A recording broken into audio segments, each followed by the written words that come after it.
We are live and we are back with new technology. I am using a different app and software for actually going live. So I'm so happy to be here today. If this is the first time you have ever caught me live, or the first time you've ever come to my page or into my world, I just want to say hello, welcome. I'm so happy to meet you. And if you've been following me for a long time now, if you've been a fan or a follower, hello, nice to see you again. And please give this video a share to the groups, share to your networks, share with other metal fans and people you know who love to support independent artists and independent music. I'm so happy to be here today. I don't have a script. I don't have anything planned other than some questions that people have submitted ahead of time for me to answer as an AMA, an Ask Me Anything session. So my name is Leah. I was born and raised in British Columbia, Canada. So that is a British colony for those who don't know. And so I've been raised and living in the Vancouver area for quite some time. And I've been on quite a journey as an independent musician, with my first album being launched in 2012. So that is now 11 years ago. And it has been an extraordinary journey, and one with a lot of ups and downs, a lot of just unexpected twists and turns that I had no idea I would face. And I've done it all with complete joy. And it's been a pleasure to be able to navigate that as an independent artist. So for some of you who, some of you know my journey and some of you don't. Some of you are more new to my page, more new to who I am. And so my background is definitely as a singer-songwriter. I always wanted to be a musician, always wanted to be a singer. When I was really young, I wanted to be a famous singer, ultimately. I just dreamt that I would daydream about that. And as I grew up, I just didn't have I guess the opportunities to really, I didn't have any direction of where to go, and the opportunities, I didn't really know what to do. And so, life went on, and I ended up getting married and settling down, having a family at a really young age. And I loved that. And I've never regretted that for a single day. I've always loved that decision, but it did mean something different. And there was this thing inside of me all those years that I couldn't let the music go and just go, okay, well, I guess I'm a mom and a wife now, and I'll get a job and I'll do this and that. I couldn't live with that. I needed to do something with my music. I needed to do something with my art. I had to get that out into the world. I had to find a way. So that's what I did. And I put everything that I could do together. And so I created my first album in 2012 called Of Earth and Angels. I actually sang that record. I sang that whole album while I was like 8 months pregnant with my fourth child, I think. And so it was like, oh my gosh, I felt like the most uncool homeschool mom in the world, or uncool like rock star, like showing up at the studio and like, feeling like a whale, and not very much rib space, but the vocals had to be recorded. I had to get it done. So I did it anyway. And after that became this really amazing journey that I needed to go on, which was, how do I get my music out there? How do I get my music into the world? How do I find fans, and how do they find me? I had this feeling like I really, really wanted and needed to get my music into the world. It was meant to be heard, but I didn't know how to do it. And I didn't have a record label, and I didn't know, how is this music going to be shared with everyone? How can I get it out there? And because I was a young mom, as a stay-at-home mom and a homeschooling mom, getting on a tour bus just wasn't really a good option for me. I couldn't do things the traditional way. And so then I committed. I was like, well, I have no choice. If my music is meant to be heard, if it's meant to get out in the world, I have no other option but to figure this out. I've got to use the internet. I have to find a way to locate the people who already like this kind of music. I've got to find them. And so the first thing I did was I put my music out on YouTube. I think all 12 tracks, and I think they're still on there, still on my channel if you go back in history, on YouTube. And then a whole bunch of other music sites that I could find. Like this was a big thing 15 years ago was artist sites where you just have profiles everywhere, kind of like SoundCloud, but they were more like a MySpace. And so I did that too. And, just nothing happened and no one found the music. And so I wasn't sure what to do. And so that, I started studying the music industry and what are they saying to do? What are people doing? And so after exhausting all the things and trying all the ways to get the music out there, I realized I'm going to have to actually stop doing what I'm doing because it's not really working. And I was just hearing crickets.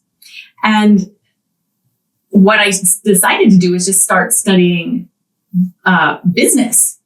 And so that opened my mind to the entire business world. And some of you know me also now as an entrepreneur. And so I have very much an entrepreneur side of my brain that loves business, or at least certain parts of it. Definitely not other parts of it, but certain parts of it, the creative side for sure. And so I got busy and I started doing things a little bit different. And that has led us now to where we are today, with me talking to you, with hundreds of thousands of people who follow this page, who follow me across different social platforms and on my email list and such. And it has been the most extraordinary journey. And today I am here and I'm so excited to celebrate with you the halfway point of the Kickstarter campaign that we launched just 16 days ago. I think it was 16 days. And I'm just like getting the latest update. Last I checked, we are now at 82,666 Canadian funded at 306% funded, which is extraordinary. It's really amazing. I am blown away by you guys, and I'm so grateful, so thankful for this kind of support. It's really unprecedented, I think. The metal community, because it's not just my campaign that you guys are amazing with. You guys support so many artists, so many independent bands out there. And I just think you're all amazing for doing that. And for just knowing, you guys know that music is actually really expensive to make. It costs a fortune to make it sound really good, depending on the genre. And of course, in the metal genre, when you are doing all kinds of orchestrals and layered instruments and lush landscapes and vocals, and it just takes a lot that goes into it, and the producing and the mixing and the mastering, it's incredibly expensive. So you guys, I love that you guys know that now. Fans are like, it used to like maybe not be talked about. Maybe people didn't really talk about it before, but now people know. And now fans and artists, like, they do it together. So even though I'm the songwriter and I'm the creator of all of this music, I look at my music career as something that we have co-created together, and that you guys actually have a piece of ownership in that, because you just think of the way the music spreads when you're sharing the music with a friend and you're sharing it with a family member. I love this song, or you share it in a group, or you share it in the network, or you even just post this campaign into a group or a network that you know. That is the ultimate support for an independent artist, is that sharing, that word of mouth, that recommendation. Like, nothing is more powerful than that. And then when you guys are supporting it through rewards and through campaigns, like, you are truly the best. I have not seen other genres of fans respond the way the metal genre has responded. Like, the metal community is truly remarkable. And thank you so much for supporting me. So with that said, I would love to answer some questions. And I have a list of pre-submitted questions. And I also want to make a quick announcement before I do that. Oh, I found the comments section. So apparently my audio is low. I'll see if I can increase the volume. Just bear with me. Just bear with me one moment. And I'll see if I can get my audio sounding a little bit better. And let's see here.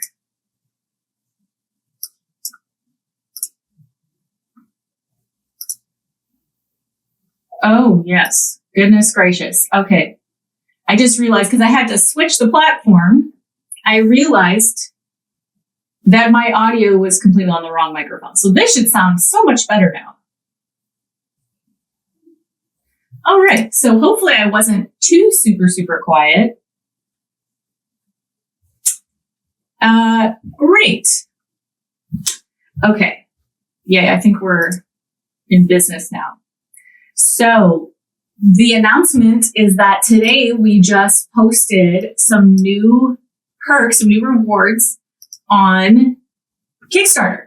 And the new rewards are, we brought out the CD, the jewel case CD, that's one disc with the main album of 12 tracks. We also released the 3-disc Digipack, and that's going to have all 3 albums, the main metal album, the instrumental album, and then also the disc with all the ambient non-metal folk tracks. And I don't even know what to call them ambient. I don't know what to call them folk. I don't even know what to call them because they're not metal. But some of them are very ethnic sounding with a lot of like exotic instruments. And some of them are quite symphonic and orchestral. And then some of them are really small and more singer-songwriter. So you really have a mix and a blend of all of them. So that's the Digipack. That just got released today on Kickstarter. And we also, there's one more. Oh, we have a limited color vinyl that's going to be kind of a teal color. So we named that the Dream Sea Voyage color vinyl. So all of these things are mock-ups, so just keep in mind that they're not going to look exactly the way you see them in the mock-up photo, and that when we print them, it might be slightly different, but that's what we're going for, and that's what we're trying to produce. So you can see it. So there's those rewards, and good, it's there now. The exclusive Kickstarter t-shirt is also there. You can get that on its own, and that's an exclusive to Kickstarter. So that's amazing. Now, the second announcement I have is that for those who cannot use Kickstarter, you don't have a credit card, or you just prefer not to use that platform, there are a few people out there, we have made this entire collection of rewards available on my website starting today. So you can actually go to theleahshop.com and also get the rewards, and some of those other add-ons are also available there. The difference is that Kickstarter is kind of all in one place. On my website, you can actually use PayPal. It just won't be documented publicly like the way it is on Kickstarter, where everybody can see it and kind of rejoice together. So any extra pledges that we get, I'm going to have to update you guys as to how much more we actually do just from my shop on this. So we will have to keep that in mind. So yeah, this is exciting. I'm so excited to answer some of these questions I've got pulled up here, just making sure that I've got everything that I need. Yeah, in terms of what to call those ambient tracks, acoustic, I wouldn't call them acoustic because acoustic is like not, you think of like just acoustic guitars and some percussion or something. This is it's way bigger than that. It's much huger than that. There's it also isn't just drums and guitars muted where you're just hearing the rest of what was there. Like they are completely, well, some of them will kind of sound like that, but there's been a lot more done to them. When you take out, guitars take up a huge amount of frequency in the sound, in the sonic atmosphere of sound. It takes up a huge amount. So when you remove that, there's a lot of empty space, which is actually fantastic for a non-metal version. But some of that space you have to fill with other things. So some of them sound quite different. So I love that they are. They're so variant compared to the main metal album. Okay. I am going to start with some of the questions that were asked, and then I'll go through the comments here after the fact. And let me know if you guys need a link to Kickstarter or my website. I don't know if I can pin a comment using this app that I'm on. I don't think that I can. But we can put it in the comments. And let's just see right here. We are at 306% funded right now, which is so exciting. Okay, here is the Kickstarter campaign. Let's see if that shows up. Okay. Fantastic, guys. Okay, so first question that came up was, what will the title of the album be? How many songs are on it? So for those who haven't, who aren't on my email list or haven't visited Kickstarter yet, the album title is called The Glory and the Fallen. And that really represents the spectrum of emotions and the themes that are on the album. So there's a lot to do with just kind of ups and downs of life, to do with love, loss, those kinds of things, those ups and downs. And then also like some bigger themes like angelic warfare and battlegrounds and things like that. So it is about kind of some high level epic themes. And if you're wondering why my hands are red, it's because I used this red shampoo today to freshen up my color and it turned my hands red.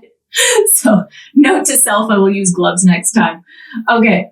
Are you okay with one of your fans covering your songs? 100%. I would love that. That would make my day if you guys would cover my songs. If you do a good job, I will share it to all my platforms. So go ahead and do a cover and send it to me. Especially if it's like live or on YouTube or something. Would love to see that. How do you go about writing a song? Lyrics first or melody? Oh, lyrics are usually last. I write intuitively. So I don't hardly ever go into a writing session and have already know what I'm writing about. I don't know what the topic is. I don't know what the theme is. I don't know what the words are. I don't know what the title is. I just go, for me, it's all about melody. It's about the chord progression and the melody. And as the melody comes out, I'm usually humming it and there's like random words coming out. And then I kind of follow my nose, so to speak, and figure out what is this song about? What are the words trying to bubble up naturally? And then I kind of go with it and then I've got a theme. So very occasionally I might have a pre-existing idea or just like kind of a vague topic and I'll go off of that. But most of the time it is completely intuitive. And that's why sometimes I feel like the songs write themselves and it's not really me writing it because of how that happens. I just let things bubble up naturally. I just realized, oh yeah, I'm wearing my Ancient Winter t-shirt today. It just happened to be a clean shirt that I had, but I guess it's appropriate. So, next question. What are the biggest changes in the music industry in the last 10 years?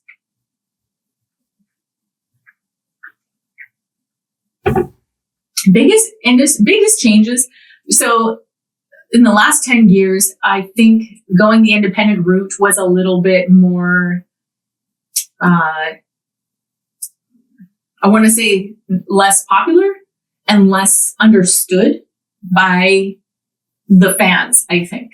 Like if you weren't on a music label, you were a nobody or you were nothing. But now so many big bands and so many well-known and popular bands are independent and they've accepted, I think the general public has now accepted that as like a normal thing to do and a logical thing to do and maybe even the smart decision in many cases for bands. So I think that it's less, I think it's more popular and I think it's more widely accepted. And I think that's a huge change. And I think it's a really positive change as well. And fans understand that it takes money to make music and they're so supportive of their favorite artists. They support in Kickstarters. They support them on their web shops. They go to their shows. They buy their merch. Like that's keeping the world going around. That keeps the ecosystem going. So I think that it's just more understood and more widely accepted. So I'm personally super grateful for that change. That's just one thing that occurs to me. Do your guest musicians still work remotely? Have you worked with any in person? Yeah, all of them are remote because most of them are all in Europe. So Oliver Phillips, he's in Europe, Germany. Timo, Sander, like all the people I work with are, in the Netherlands or somewhere in Europe. So, that makes it challenging we have to work asynchronous, right? So we're doing things on different time zones. We message each other. We send a lot of voice messages and text messages back and forth, emails back and forth, asynchronous. So we're not we're not all on that. I don't think we've ever been on like a meeting together all at the same time. Like it's just, that's how we work. That's how we're on different time zones completely. So yeah, and it would be really challenging to do any kind of virtual remote concert with everybody in totally different time zones and different places in the world. I haven't seen that really executed well online without major glitches or technical problems. That would be quite something, but maybe one day. All right. Is there a tour plan for the future? That would be my dream come true, would be to do a world tour. And of course we have to play in castles and like fortresses and such. That would be the absolute dream come true. It's not planned right now. So just keep that in mind. Basically, the more support and more fans that more people that get to know the music and show support for the music, the more likely something like that is to happen. Tours are probably the most expensive thing you can possibly do with absolutely no profit at all. Like, no, you don't make money on tours these days.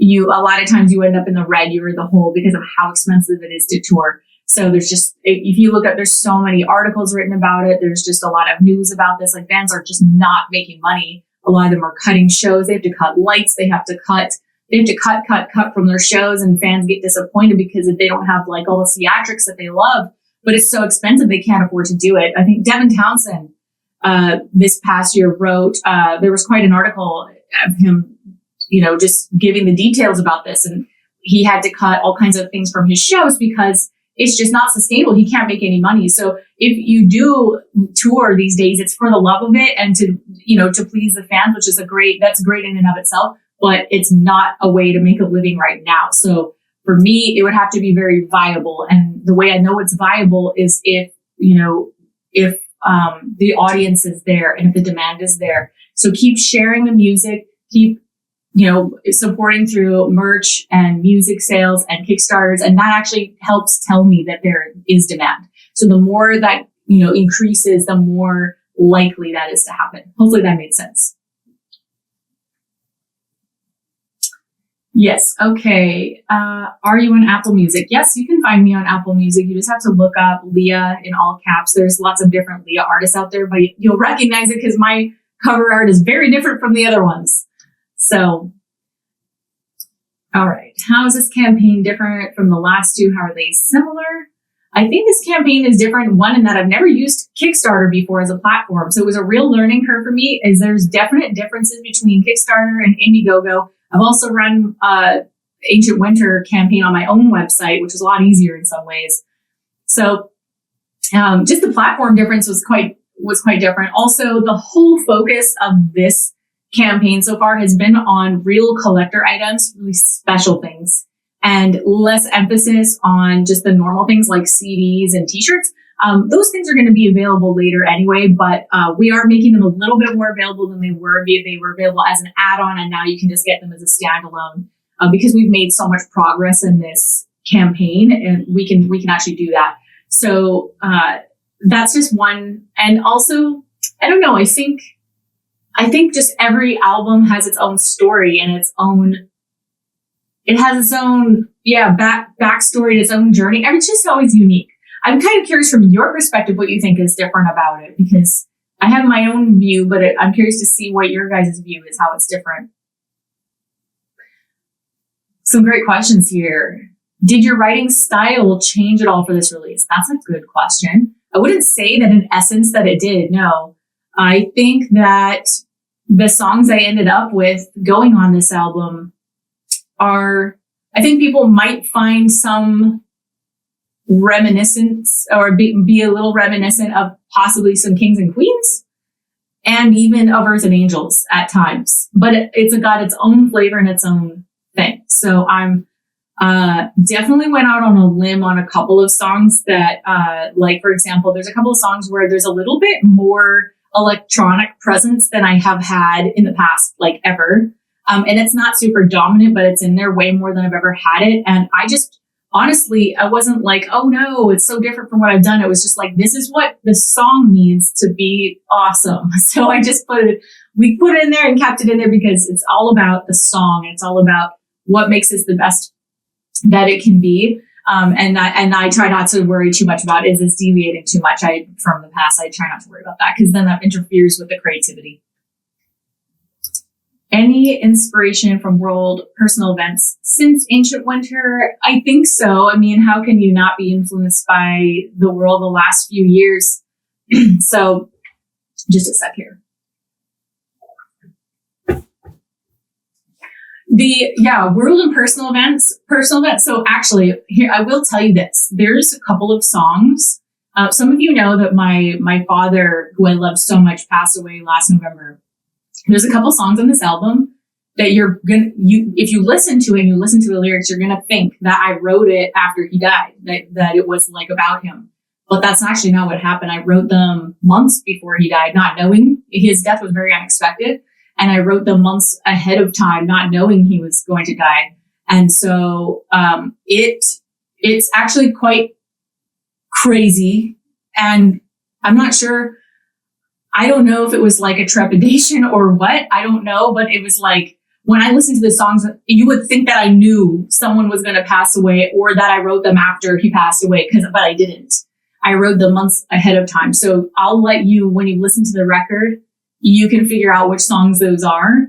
But it's actually really trippy, I think. Like, when I listen to them, I'm like, wow, everyone's going to think I wrote the songs after my dad passed away, but that's not what happened. So I don't know. It's just kind of wild. I don't know. It's just wild. So those would be some personal events. And anybody who knows me, anybody who's been following me, anybody who knows anything about my life, I don't know if you want to call me like one of those like freedom fighters or what. I try not to get too political or anything in my music, but I love freedom, and I really don't like it when freedom's taken away. So I was not a fan of all the lockdowns and all of that stuff. I got kind of mad at all that. And so anyways, all of that stuff, that's nothing really new in my music.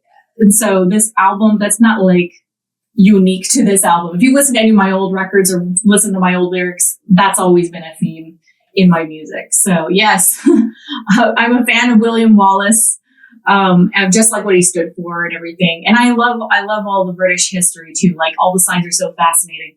But I just love freedom, and I love personal decision, not being forced to do stuff. And so maybe that's the musician rebel in me, but that's just what I like. So those are things you always come through in my music, nothing new. Okay. How do you know when a song is ready to share with the world? Ooh, that's a hard one, because there's so many stages of that process, from writing the music to then even just the mixing and mastering process. When the song itself is written, I think I rely on some back and forth feedback from my producer, Oliver Phillips, who's an amazing producer, by the way. And I'm honestly shocked that more bands are working with him currently, because he's kind of my secret weapon. So, I can send him something, bland, maybe not bland, but something. And he just really brings that thing to life. It's incredible what he does with the orchestrations and everything. Anyhow, I rely on some feedback from him. So I'll send him a raw, maybe it's a piano vocal or something very minimalistic. And then he gives me some feedback on just what he's hearing. If something sounds incomplete, does it need more or less, or, hey, this section needs something. I feel like something's missing in this spot. And I go out that feedback. We go back and forth a fair amount sometimes. And then I go make those changes and I work on it. And then when he's like, yeah, that feels right, then I trust that. And then, so we've been working together on that, in that process. So that would be the music side of it, is just relying on that feedback. And then once we've added everything else, there's a fine line between having wanting the absolute best and having a high standard and being a perfectionist. I am not a perfectionist. I'd rather do something 90% as good as I can get it and get it out in the world than delay getting it into the world and, trying to reach perfection and then it taking 10 years to do. I want to get it out there because I'm already, usually a couple years later, I'm already past it. I'm ready to write something else. So I want to get it out while I'm still passionate about it. All right. What are you excited about with this album versus the previous ones? I actually am so excited about the third disc, which is the ambient tracks. I believe we have a total of 7 or 8. I just, for some reason, can't remember off the top of my head, 7 or 8 of the ambient non-metal tracks. And I'm really excited for that because as Oliver will tell you, a lot of my songs, when I write them, they could go in either direction. They could actually go super heavy metal, or they could be orchestral, cinematic songs. And it's hard to choose sometimes what direction to go in because I love them both and they're both so fun to work with. So I love that I didn't have to choose this time. Not every song lent itself to that version. And so we didn't do it for each song. And we had to pick and choose which ones it would actually work for. So it ended up being quite a few. And some of them were just completely redone, restructured, and the whole 9 yards. So I love that both of them. I've never done a double album before. And they are the same tracks, but done in a completely refreshing way. Oh, yes. And then I have 3 of my daughters joining me on the track Unshakable. So you will hear them there singing in unison and some harmony on their own without me singing with them. So you get to hear them on the tracks. And that is a really special thing for me. I've always wanted to involve my kids. There wasn't room for my son Ryder on this album, who is like a classical pianist. He's so specific in what he does, and I just didn't have like a spot for that, but I was wanting to. So I'm sure we'll do something in the future. But at least I'm so happy that my 3 girls had to join me. Okay, I have a few other great questions. I have like 10 minutes more. All right.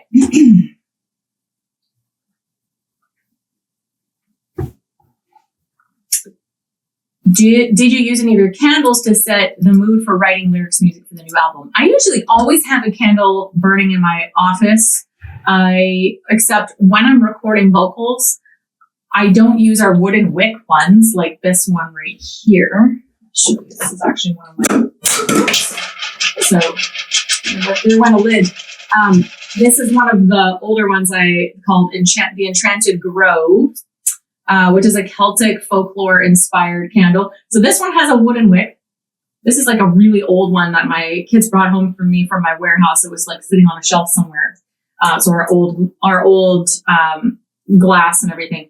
These wooden wicks can sometimes be fairly noisy. And so I can't have them burning while I'm doing my vocal recordings because they will actually pick up. It's like hearing a little crackle. So I just trimming my wick.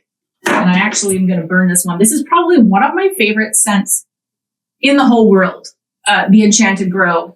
I think it's available right now. It's on mythologycandles.com, mythology with an IE. You can still get this in the Celtic Folklore Collection. So I'm just lighting it. And I'll see if you can hear the crackle. It's going to take a second to get going. But sometimes it's enough of a crackle that it would totally pick up on a sensitive mic. Can you hear that?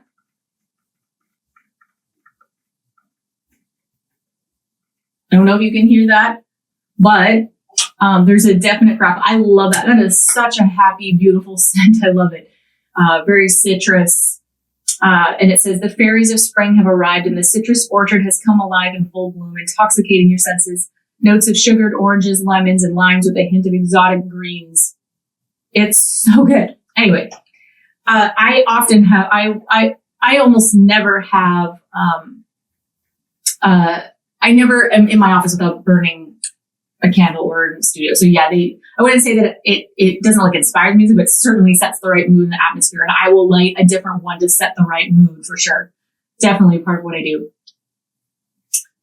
Any special locations, nature, otherwise that boost your creativity, inspire lyrics and music? Yes, travel for me inspires me. Like that fills my tank more than anything.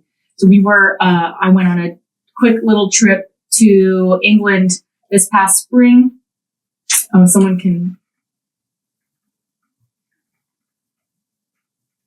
I was trying to see if you could hear crackle. Yeah, so I was in England this past spring, and that just filled my tank so much. Like it gives me like months worth of just happiness, just having traveled and been somewhere. I just need to step foot inside of a castle somewhere, and then I'm in my happy place. And so that absolutely. So, and then just, I get into nature. I go on walks multiple times a week, as many times a week as I can. Last night I went on a walk for an hour, and I need to get into nature. I leave my phone in the car a lot of times. I don't bring it with me. Sometimes I will if I'm listening to music or something, but I just need to, usually I need to like de-screen myself and decompress, de-screen, get off of all the technology and just get into the forest. That's my happy place, is being in the forest on a walk. So, that was a great one. Love that question. What's your process in choosing singles for each album, and by extension choosing album title? Process in choosing singles, that is probably the worst thing. I have no idea. I don't even know how to choose singles. Sometimes I ask my friends, I'm like, which song do you like the most? I'll release that one. I don't know. There's not an easy way to choose a single. I think you want to give a good representation of what the album is like when you choose a single. So I try to, pick something. I will probably release Archangel next. I think I'll release Archangel next. I think it's like a really fun song that I think everybody will love. But it's hard to know, because that one's a little bit more mainstream than some of the other ones I have that are really ethnic. I don't know. I like so many of the songs on the album. It's hard to choose. Okay. Okay. And choosing album title. That was also horrible. trying to narrow it down. I basically had pages and pages of ideas of options, and then had to narrow it down of what I felt like encompassed the whole theme from a high level. Are your kids and family involved in your music business? Not really, other than they give me feedback when I ask for their feedback. Like, they hear all the demos. I'll play them in the car. They'll hear the raw state of it, and so they get to hear the whole process, and they're very encouraging along the whole way. So they are involved in that way, and that they're my little private cheerleaders. How easy or hard do you find it to fuel your creative processes?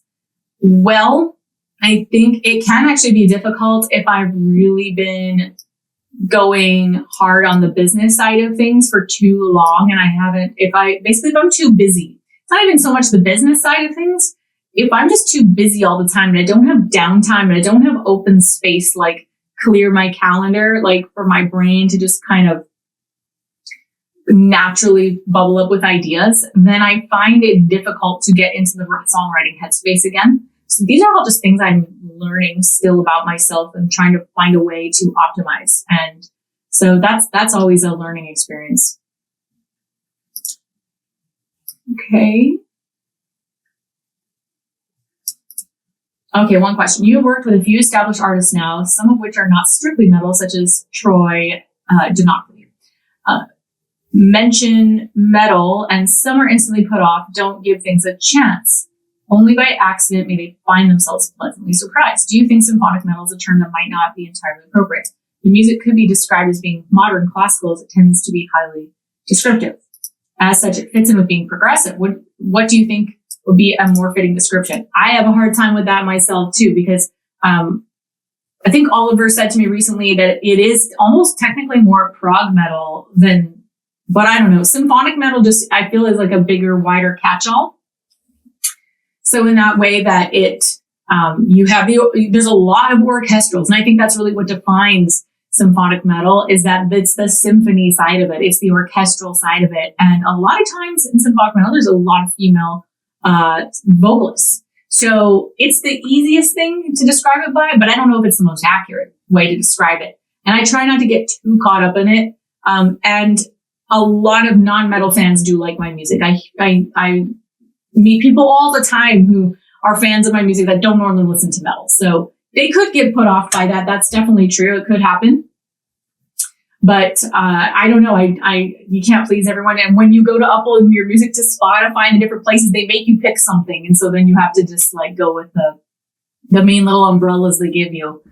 So yes. Couple more. Are you aware that within symphonic rock, you have your own sound and style on all your records, which many famous groups don't have? Is it something, well, thank you very much for saying that, but is it something sought after and cared for, or does it have to do with your personality and your way of composing and creating without further ado? All I can say is that I'm only writing what literally comes out. And so I listen to all kinds of music.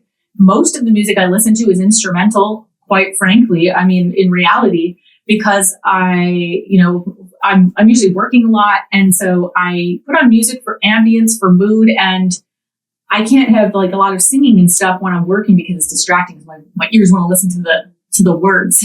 So I listen to a lot of instrumental stuff or Celtic music, a lot of Celtic music, folk music, soundtracks and such. So I don't, in terms of symphonic rock, symphonic metal bands and me having a very different style,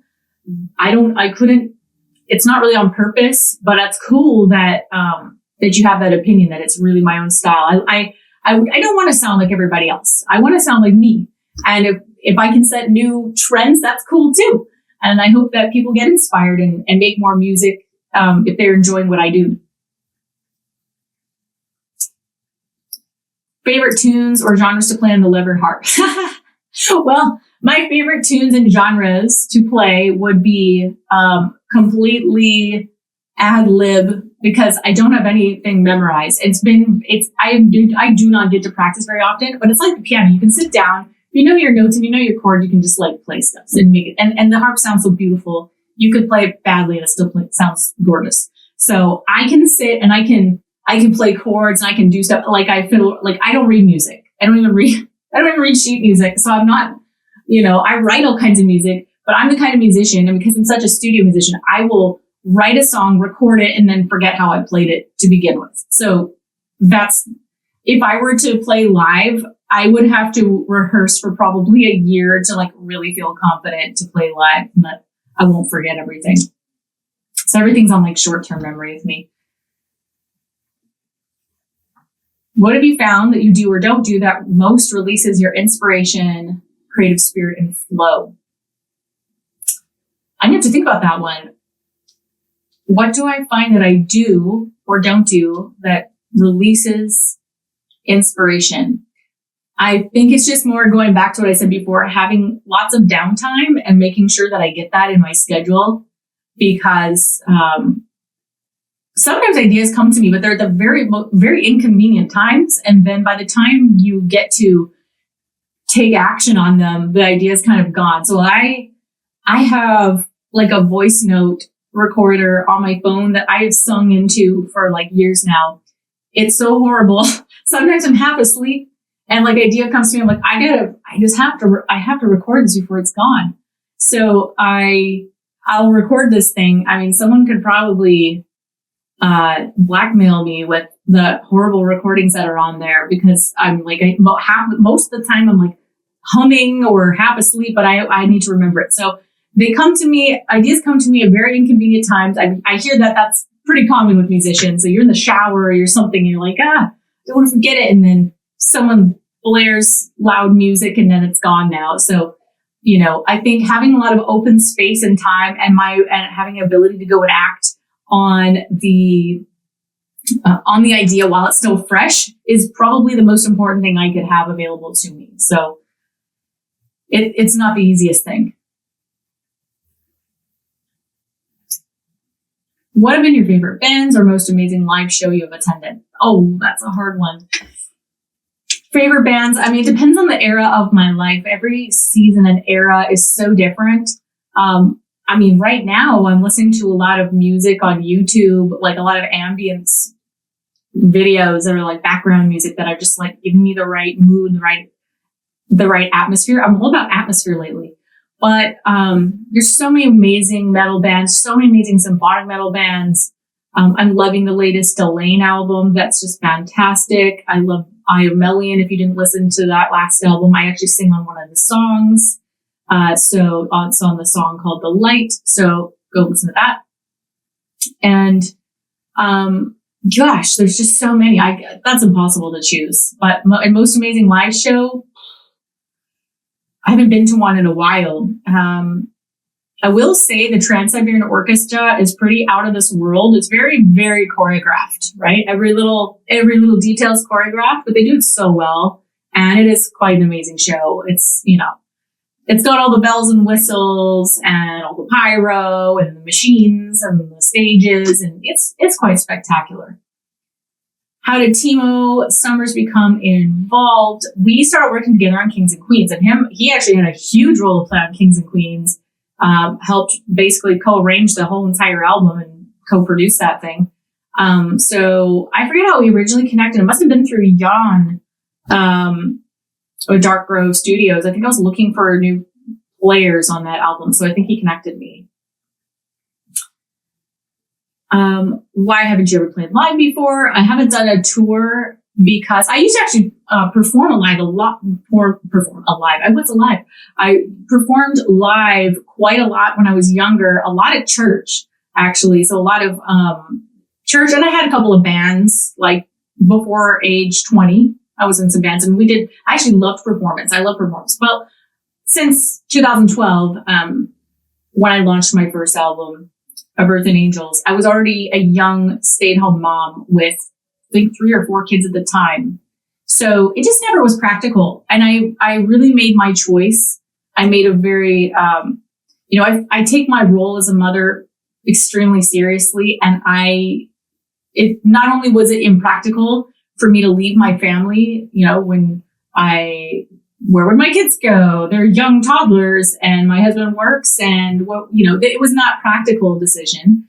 But also, like I said, I didn't want to be away from them, and I didn't want them being away from me. So like I said, I really take my role as mother seriously. And so the rule was I can do my music. And this was me. I said it for myself. My husband was supportive with whatever I wanted to do. But I said, the rule for myself, the standard I'm setting for myself is I can pursue my music as much as I want, but I'm doing it out of my home while keeping my priorities straight with the way I view it. So, and this isn't a judgment for other people who have kids and tour. This was just for myself. This was just what I chose to do. So that's why I haven't toured, because I wanted to be with my kids, and especially in their little years and their young years. They're at an age now, I still don't want to leave them. I still want them to leave me. I think if I went on tour, I would just bring them with me and make them part of the crew somehow, because we love being together. I love being with my kids, and they like being with me. They like being with us. We love being a family, and we spend all of our time together. All of our free time is spent together. I just love them so much, and I want to spend every minute that I can with them. So yeah, families are really, really important to me.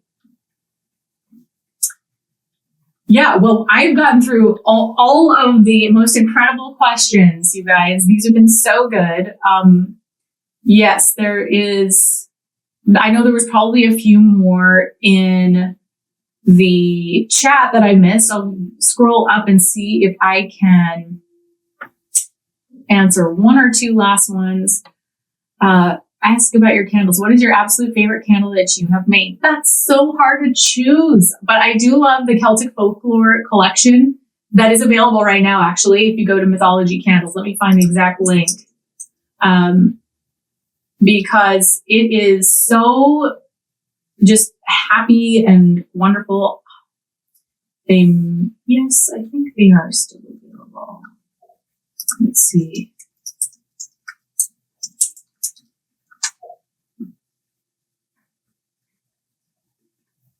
Yeah, there it is. There is a build your own bundle of this collection. This has got to be one of my favorites because it's so bright, cheerful, happy, and it's got that whole Celtic inspiration behind all of them. With there's even a new one we added this year called Fairy Circle, and we added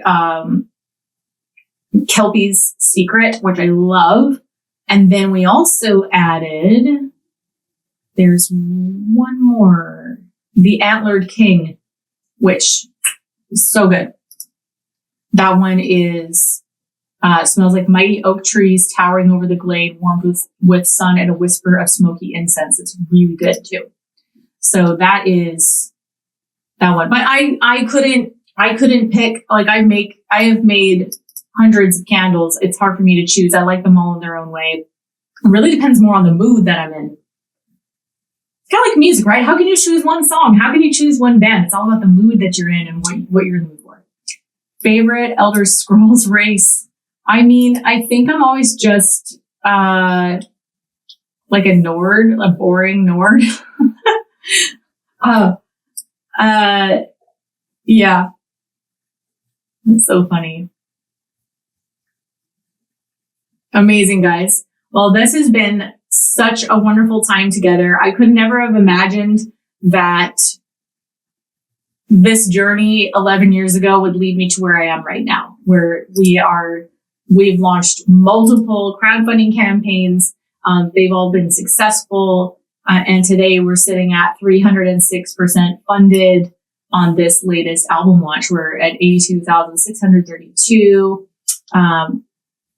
At least after refresh. But anyways, that was when I last looked at it. So that's really incredible. Thank you so much for all your support. This has been a lot of fun. And just as a reminder, if you're just joining us, couple of announcements. One is that we've made CDs, Digipack, T-shirt, and colored vinyl that is limited to 200, I believe, all available as single standalone rewards on Kickstarter. You can also access the same ones on my website now if Kickstarter is a problem for you, if you aren't able to use it or you don't have a credit card or you don't like the platform. You can actually access all of that on my website, theleahshop.com.